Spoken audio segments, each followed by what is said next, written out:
देवेंद्र पराशर हमारे political editor हमारे साथ लाइव जुड़ गए हैं। देवेंद्र, जिस तरीके से बड़ा ऑपरेशन चलाया गया, 22 महीने बाद एक बड़ी सफलता भी मिली है। उससे पहले भी कुछ आतंकी मारे गए और अब जिन आतंकियों का खात्मा किया गया है, खासतौर पर उनका सरगना जिसका खात्मा किया गया है, इसके बारे में और क्या जानकारी मिल रही है? क्योंकि जिस तरीके से लगातार ऑपरेशन आतंकियों के खिलाफ जम्मू कश्मीर में चल रहा है, वो सेना के लिए एक बड़ी कामयाबी।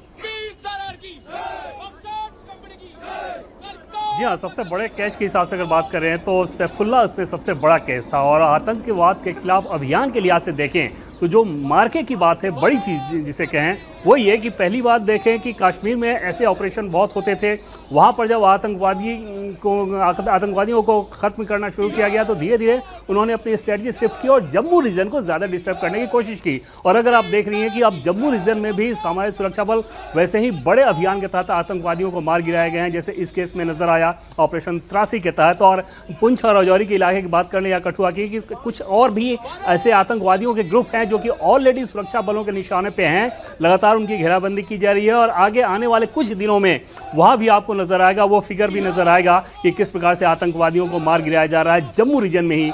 वो एक बड़ी बात है कि जो ऑपरेशन कश्मीर रीजन में होते थे वो अब जम्मू रीजन में है। दूसरी बड़ी चीज ये हो रही है कि कोऑर्डिनेशन बहुत बेहतर नजर आ रहा है। जम्मू कश्मीर पुलिस को अगर खुफिया इनपुट मिलती है तो तुरंत उसको आर्मी के साथ शेयर किया जाता है, सीआरपीएफ के साथ शेयर किया जाता है, एक ज्वाइंट ऑपरेशन के तहत उसके बाद आतंकवादियों को न्यूट्रलाइज किया जाता है। और ये कोऑर्डिनेशन वजह बन रही है, खुफिया इनपुट और कोऑर्डिनेशन, जिसके चलते इतनी ज़्यादा सफलता हासिल हो रही है। इस पर्टिकुलर मामले की अगर बात करें तो ये खतरनाक इस लिहाज से थे कि अफगानिस्तान पाकिस्तान बॉर्डर पे इनकी ट्रेनिंग हुई थी। ये पश्तो भाषा में बातचीत करते थे, उनका जो अपना कम्युनिकेशन होता था वो पश्तो भाषा में। आमतौर पे जम्मू कश्मीर के जो आतंकवादी होते रहे, जो मारे जाते रहे, जो पाकिस्तान से आते थे, वो या तो उर्दू बोलते थे या लाहौर में बोलने वाली पंजाबी, क्योंकि उनका बेस वहाँ होता था। ये अफगानिस्तान के बॉर्डर पर ट्रेंड किए हुए दुर्दांत आतंकी थे जो कि पश्तो भाषा में बात करते थे। अल्ट्रा तकनीक का इस्तेमाल करते थे कम्युनिकेशन के लिए, जो कि चीन और टर्की में बनता है।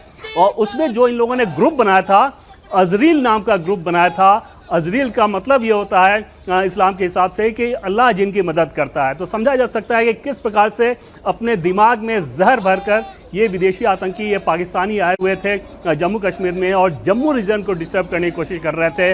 अब तक के समय के हिसाब से देखें तो किसी पार्टिकुलर भौगोलिक क्षेत्र में कुछ आतंकवादियों को चिन्हित कर चलाए जाने वाला शायद ये सबसे लंबा ऑपरेशन हो, जहाँ तकरीबन 22 महीने तक पेशेंस रखते हुए एक एक करके उन 7 आतंकी जो कि जैश ए मोहम्मद के आतंकी थे उनको ढेर कर दिया गया है। और आगे आने वाले दिनों में कुछ और ऐसे ग्रुप हैं जो कि ऑलरेडी निशाने पे हैं और वो टारगेट भी अचीव किया जाएगा, ऐसा सुरक्षा बल भरोसा जता रहा है। बिल्कुल देवेंद्र, एक बड़ा ये ऑपरेशन था, एक लंबा ऑपरेशन था और चैलेंज भी ये था कि उनकी लैंग्वेज अलग थी। वो लैंग्वेज जो आमतौर पर पाकिस्तान से आए आतंकियों की रहती है, वो लैंग्वेज नहीं थी। और इसके अलावा कई और चैलेंजेस थे जिनको पार करते हुए हमारी सेना ने ये बड़ा ऑपरेशन चला, इसमें कामयाबी हासिल की।